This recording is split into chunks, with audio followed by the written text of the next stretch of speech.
Taylor Swift versus Kim Kardashian. Hello, I'm H.G. Tudor. Taylor Swift has regularly utilised music and lyrics to nullify the threat to control posed by exes that she's deemed to be traitorous and treacherous. It is a notable modus operandi, and one that she revels in. What better way than kicking the ass of somebody that you perceive as having let you down than dissing them in one of your records? And this isn't the teenage behaviour of someone in a bedroom that writes a song about their ex, which they play to themselves while sobbing on a guitar and upload to YouTube to receive one view from their mother. This is a global superstar who is able to air her grievances about whichever transgressor it was to millions of people. Not only that, social and mainstream media are alive to this particular manipulation of Taylor Swift, amplifying the effect of her devaluing of the relevant individual by highlighting the lyrics and pointing out who it's likely aimed at. It is entirely effective for Swift. She utilises a medium which she has some skill in, music and lyrics. It enables her to assert control over her fans who are supportive of her in relation to whoever it is that has slighted her, and at the same time she's able to cock a snook, i.e. devalue the relevant ex. A wholly effective method for the reach of the greater. But it's not just exes that find themselves falling foul of this modus operandi of Taylor Swift. No. A non-intimate secondary source in her fuel matrix, Kim Kardashian, another narcissist, albeit not a greater, has found herself falling foul of this also.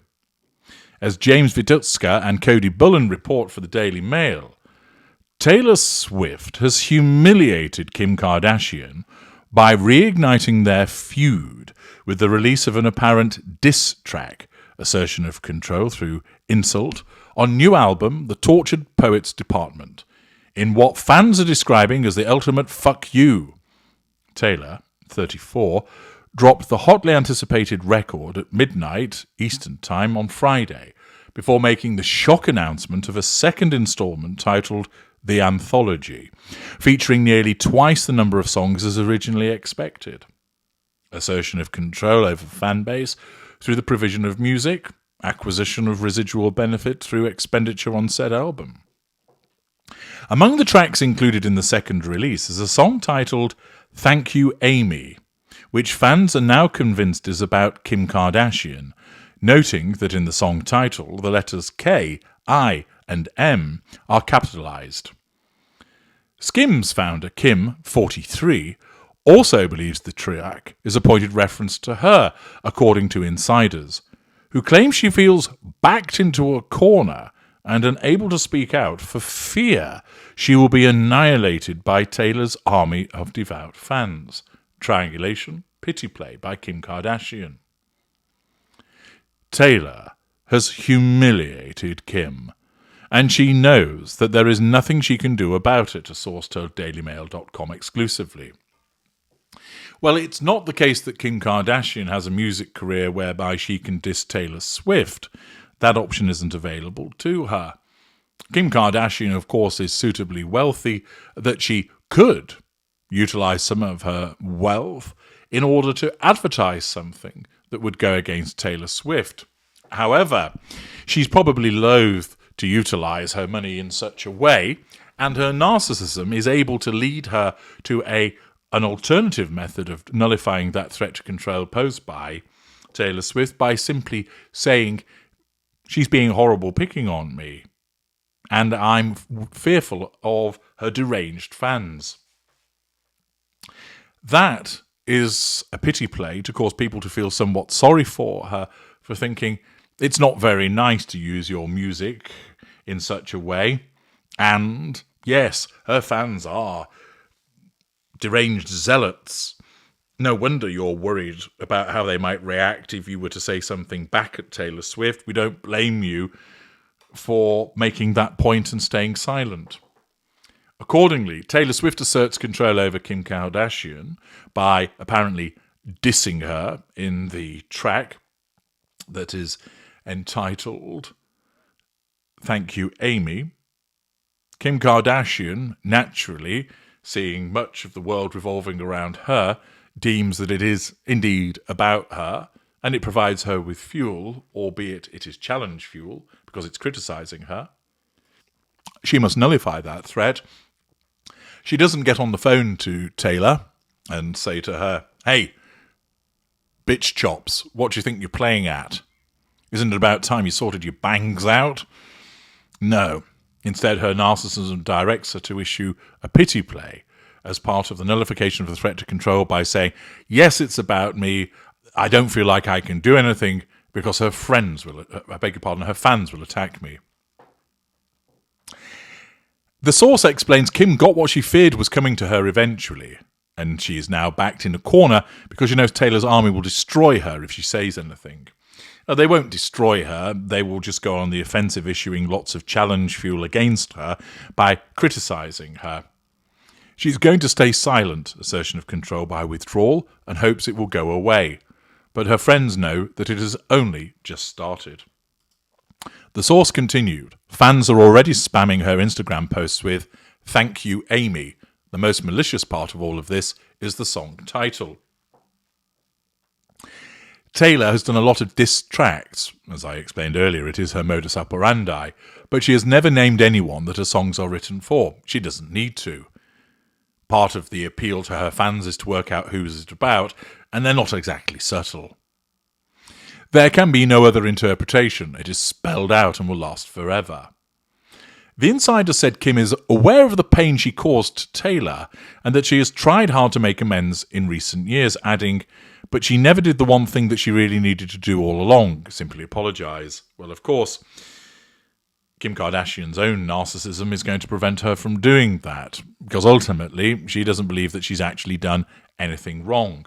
She may well be aware that she has hurt or, in effect, caused a problem for Taylor Swift, but she's not moved to apologise because she doesn't deem, as governed by her narcissism, that it's appropriate to do so. Her track, Thank You, Amy, centres on Taylor's apparent dislike for a mean schoolgirl she refers to as Amy, who fans believe is actually Kim, as Taylor confirms she changed the name of the woman in question. In one line she sings, "There's a bronze spray-tan statue of you and a plaque underneath it that threatens to push me down the stairs at our school." Now, once again, this shows the cleverness of the greater narcissist, whereby what she does is she taps into that dynamic which will affect many of her fans, individuals that feel that they're suffering as a consequence of a mean girl behaviour, but that Taylor is their hero that's going to protect them. Thus, they identify with the lyrics, they're controlled by those lyrics, they're supportive in relation to those lyrics, and then it also enables her to devalue Kim Kardashian, and all of her fans know it. The lyrics continue, "All that time you were throwing punches, I was building something, and I can't forgive the way you made me feel. Screamed, 'Fuck you, Amy,' to the night sky as the blood was gushing, but I can't forget the way you made me heal." She goes on to add, "And it wasn't a fair fight or a clean kill, each time that Amy stomped across my grave," and then she wrote headlines in the local paper, laughing at each baby step I'd take. She also seems to reference Kim's 10-year-old daughter Northwest, dancing to her 2014 single Shake It Off on TikTok back in January, finding it ironic as the song is about you. She sings, "And so I changed your name and any real defining clues, and one day your kid comes home singing a song that only us two is going to know is about you." Sharing their thoughts on social media platform X, one fan described the song as the ultimate fuck you, while another shocked listener said, "OMFG, Thank You, Amy is about Kim Kardashian. This album is so unhinged." Others are relentlessly spamming the comment sections on her Instagram and TikTok accounts with "Thank You, Amy" and snake emojis. Fans have also suggested a second song, Cassandra, could be another subtle jab at Kim, owing to multiple references to snakes. Many believe the title character Cassandra is Taylor, while references to The Call are meant to allude to a phone call between the singer and Kanye, which Kim secretly recorded and posted online. The snake emoji has played a major role in the ongoing feud between Taylor and Kim, which started over a dispute between Taylor and Kim's ex-husband Kanye West. The rapper famously stormed the stage at the 2009 VMAs when she won the prize for Best Female Video, telling the audience, "Yo, Taylor, I'm really happy for you. I'm going to let you finish, but Beyoncé had one of the best videos of all time." After tying the knot with Kanye in 2014, Kim was at his side the following year when Taylor presented him with the Lifetime Achievement Prize at the VMAs. The pair appeared to have brought to an end their row, but in an interview with Rolling Stone, Taylor noted that this was far from the case, which of course means once again that the greater is going to keep toying with Kim Kardashian because she has the reach and the ability to do so. She stated, "I'm standing in the audience with my arm around his wife and this chill ran through my body," she recalled. "I realised he's so two-faced, that he wants to be nice to me behind the scenes, but then he wants to look cool, get up in front of everyone and talk shit. I was so upset. He wanted me to come to talk to him after the event in his dressing room. I wouldn't go." Adding an explosive new level to their feud, Kanye shocked the internet when in 2016 he released his new song Famous, featuring the vulgar lyrics, "I feel like me and Taylor Swift might still have sex. Why? I made that bitch famous." Kanye furiously defended himself in a now-deleted tweet in which he claimed Taylor thought it was funny and gave her blessings. Taylor's representative hit back, claiming she was never made aware of the misogynistic message. Kim then sparked a social media firestorm when she shared a Snapchat video of Kanye during a phone call with the Cruel Summer singer, which appeared to prove he had asked Taylor for permission to include lyrics about her in his new song. After rapping the line, West can be heard saying, "I think this is a really cool thing to have." Swift responds, "I know, it's like a compliment kind of. Yeah, I mean, what's dope about the line is it's very tongue-in-cheek either way, and I really appreciate you telling me about it. That's really nice." Taylor became the subject of a furious backlash when the video was shared online, with many accusing her of being a snake. After Kim's post made her the subject of multiple snake memes, Taylor stood by her version of events in a furious social media statement. That moment when Kanye West secretly records your phone call, then Kim posted on the internet, she wrote before asking, "Where is the video of Kanye telling me he was going to call me that bitch in his song?" It doesn't exist because it never happened. You don't get to control someone's emotional response to being called that bitch in front of the world. He promised to play the song for me, but he never did. While I wanted to be supportive of Kanye on the phone call, you cannot approve a song you haven't heard. Being falsely painted as a liar when I was never given the full story or played any part of the song is character assassination. I would very much like to be excluded from this narrative, one that I have never asked to be part of since 2009. Nullification of threat to control.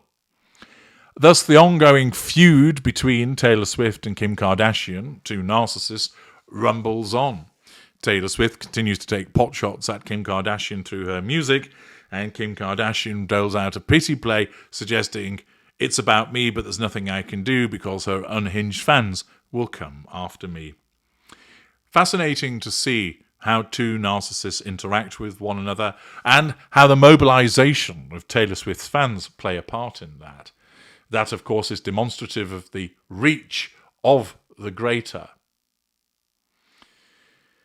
and the way in which both need to have control over the other and the differing ways that they do so, adopting different aspects of the three assertions of control.